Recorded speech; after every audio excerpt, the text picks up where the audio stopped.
The best way to thaw shrimp is in cold running water. You can also just cover this with plastic wrap and put it in the fridge overnight. This is the most gentle way to thaw. Another completely valid option is just to take your bag of shrimp out, stick it in a bowl, and let it thaw in the fridge overnight or on the counter for a couple hours. And then when it's mostly been thawed, which these are big shrimp, they're going to take a while. Most of the little shrimp are going to thaw quickly.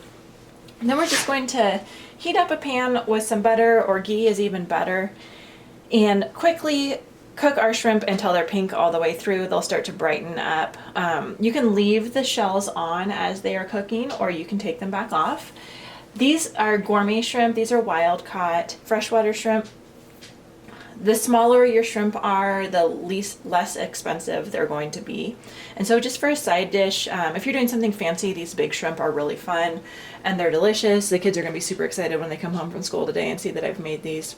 But if you're just looking for a little bit of variety, just grab whatever inexpensive wild caught shrimp you can find, or if it's something that you use not that often, getting farm raised really isn't going to kill you. I definitely would prefer wild caught if that's something that you can do. So we're going to cook these in butter over medium heat, and just until they're pink. You don't want to overcook seafood, and then serve them, and serve them either warm or cold. They're delicious cold. So if you want to make a bunch and then have some in your lunches that you pack, that is also a great option. You want to put them in the pan so that they're not crowded. And these will take a little bit longer. In general, it just takes like 3 or 4 minutes to cook thawed shrimp. And again, these will turn bright pink and these will turn light pink. The tails will turn bright pink. So we'll do this in a couple batches. And this is over medium-high heat.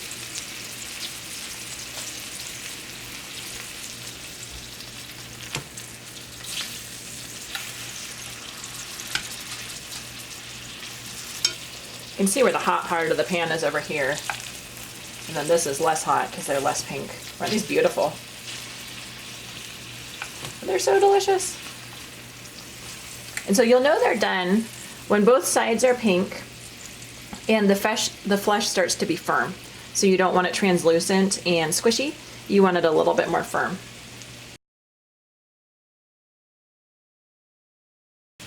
And these you see have already been deveined. That's why this is here. If yours will almost always be cut, you might need to scoop out the vein, which is actually the intestinal tract of the shrimp.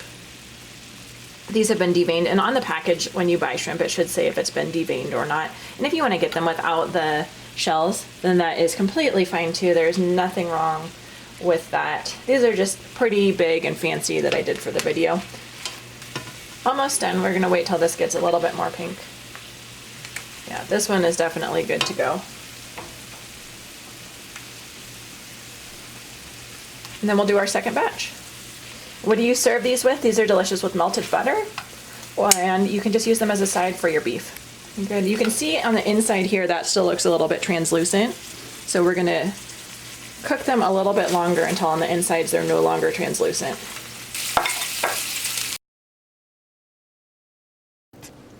And then to eat, you just take the shell off. You can save this shell and put it in seafood stock if you'd like. Same nutrients, especially from wild caught. I just put these in a bag and put them in the freezer until I have enough for seafood stock. And then you can dip this in butter if you want and use the tail to hold.